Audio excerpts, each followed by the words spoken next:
চট্টগ্রামের আনোয়ারা উপজেলায় ভয়াবহ অগ্নিকাণ্ডে অন্তত 5টি পরিবার ক্ষতিগ্রস্ত হয়েছে। আগুনে পুড়ে গেছে বসতঘর, গবাদি পশু ও মূল্যবান সামগ্রী। ক্ষয়ক্ষতির পরিমাণ প্রায় 8 লাখ টাকা বলে জানা গেছে। বুধবার 25 মার্চ সকাল 11টার দিকে চট্টগ্রামের আনোয়ারা উপজেলার 6 নম্বর বারখাইন ইউনিয়নের উত্তর হাজিগাঁও 2 নম্বর ওয়ার্ডে এই অগ্নিকাণ্ডের ঘটনা ঘটে। আগুনে ক্ষতিগ্রস্ত পরিবারগুলোর মধ্যে রয়েছেন শাহ আজিজ, নূর আমিন, হান্নান ও লেদু মিয়া।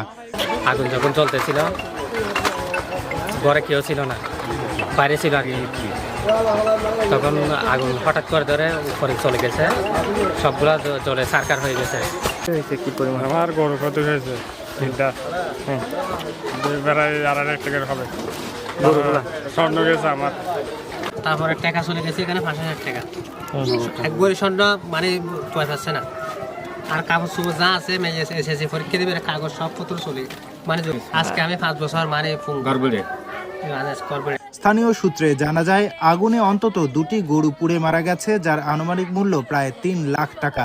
এছাড়াও 2 ভরি স্বর্ণালংকার, নগদ 80,000 টাকা এবং ঘরের আসবাবপত্র সহ বিভিন্ন মালামাল পুড়ে যায়। খবর পেয়ে স্থানীয় বাসিন্দারা ও ফায়ার সার্ভিসের সদস্যরা দ্রুত ঘটনাস্থলে পৌঁছে আগুন নিয়ন্ত্রণে আনেন, তবে ততক্ষণে ব্যাপক ক্ষয়ক্ষতি হয়ে যায়। স্থানীয়রা জানান ক্ষতিগ্রস্ত পরিবারগুলো অত্যন্ত দরিদ্র ও খেটে খাওয়া মানুষ। তারা আশা করছেন উপজেলা প্রশাসন ও সমাজের বিত্তবানরা এগিয়ে এসে তাদের সহায়তা করবেন। ভাই রিক্সা চালায় খুব আর্থিক অবস্থা মানে দুর্বল, মানে উত্তর হাজিকে সেই রকম দুর্বল। একটা ভাই কৃষি হাজ করে হাই ভাই অ্যাক্সিডেন্টে 3 বছর হতে গরম আর বেগুনের হয় সার্বিক সাহায্য করি বুঝলে ভাই কিছু নাই বলতে চলে একদম ফ্যামিলিটা। তো সব একটা অনুরোধ, আমি মহোদয় নিকট অনুরোধ জানাচ্ছি যতটুকু পারেন একটু সাহায্য সহযোগিতা করবেন, আমি আশা রাখছি স্থানীয় হিসেবে। এই ঘটনায় এলাকায় শোক ও উদ্বেগের সৃষ্টি হয়েছে। ক্ষতিগ্রস্ত পরিবারগুলোর দ্রুত পুনর্বাসনের দাবি জানিয়েছে স্থানীয়রা। এ বিষয়ে প্রশাসনের পক্ষ থেকে কী ব্যবস্থা নেওয়া হয় সেটি এখন দেখার বিষয়।